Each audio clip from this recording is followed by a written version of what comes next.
Hello everybody, this is Mr. Lawback. In this video, I want to go over the Puritans and the Pilgrims, and I want to compare them and contrast them and give you a little bit of background on each one of them.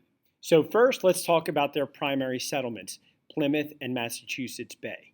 About 500 miles north of Jamestown, English settlers founded two other colonies, Plymouth and Massachusetts Bay, in the region that became known as New England. While many of the settlers in these colonies came as indentured servants in search of economic opportunity, the distinctive force that set the tone for these colonies was the religious motivations.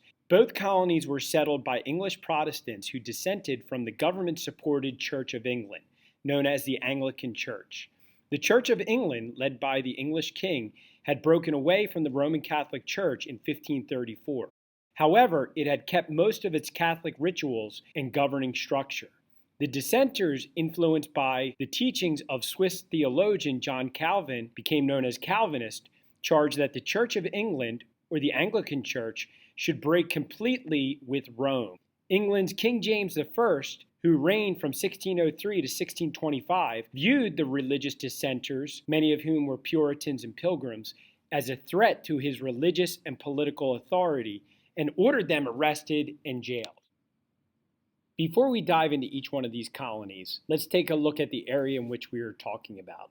As you can see here in the southeast corner of modern-day Massachusetts, we have what became known as Plymouth Colony. This is where the Pilgrims settled. And here is the Massachusetts Bay Colony, which began in the Boston and Salem area. And as you can also see on this map, you can see the Native American groups that had already been settled in these areas. We will go in chronological order, so first we'll talk about the Plymouth Colony. The radical dissenters, known as separatists, wanted to organize a completely separate church that was independent of royal control. So they wanted complete independence. Several hundred separatists left England for Holland in search of religious freedom. Because of their travels, they became known as pilgrims. Economic hardship and cultural differences with the Dutch led many of the pilgrims to seek another haven for their religion. They chose the new colony in America. In 1620, a small group of pilgrims set sail for Virginia aboard the Mayflower. Fewer than half of the 100 passengers on the ship were separatists or pilgrims. The rest were people who had economic motives for making the voyage. So keep in mind that not everybody on the Mayflower was a pilgrim. After a hard voyage that lasted 65 days, the Mayflower dropped anchor off Massachusetts coast, 600 miles north of Virginia. Rather than sail to Jamestown as planned, the Pilgrims established a new colony at Plymouth. After a first winter that saw the settlers perish, the survivors were helped by local American Indians to adapt to the land. They celebrated a good harvest at a Thanksgiving feast known as the First Thanksgiving in 1621. Strong leaders, including Captain Miles Standish and Governor William Bradford, grew the Plymouth colony slowly. Fish, furs, and lumber became the mainstays of the economy, and eventually the Plymouth colony was very successful. Now let's talk about the Massachusetts Bay Colony. A group of more moderate dissenters called Puritans believed that the Church of England could be reformed or purified.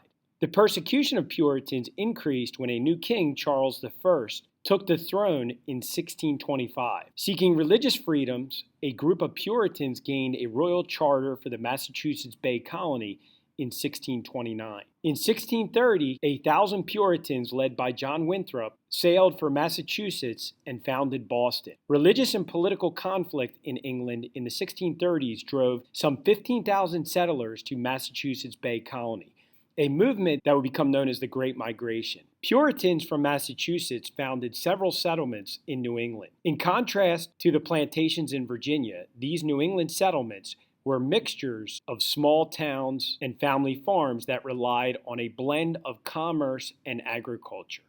When John Winthrop founded the Massachusetts Bay Colony, he gave a famous sermon where he explained that he wanted to create a city upon a hill, which he believed would be a model Christian society for the rest of the world to emulate. We will talk more about this sermon in class. So now let's compare the Puritans and the Pilgrims. It's very important to keep in mind that they were two separate groups. After establishing colonies, they eventually did merge and it became known as the Massachusetts Colony. The Puritans wanted to stay in the Church of England, they just wanted to purify it. So they were not as extreme as the Pilgrims. The Pilgrims were more known as separatists because they wanted a clean break from the church altogether. Again, keep in mind that the Pilgrims were more extreme or radical than the Puritans. So some more about the Puritans. The Puritans thought the Church of England had become corrupt with the influence of Rome, the center of the Catholic Church. They wanted to practice a more pure form of worship, and they, of course, settled in Salem, Massachusetts, and modern-day Boston. The Pilgrims thought that the Puritans were not religious enough. The Pilgrims were seen as a threat in England, and they were persecuted, and the Puritans weren't persecuted as much. Prior to moving to Plymouth, the Pilgrims had settled in Holland, and one of the great things about the Dutch at the time and now is they were very welcoming. So not only did they welcome the Pilgrims, but they welcomed all different groups of people, and they lived there for 10 years.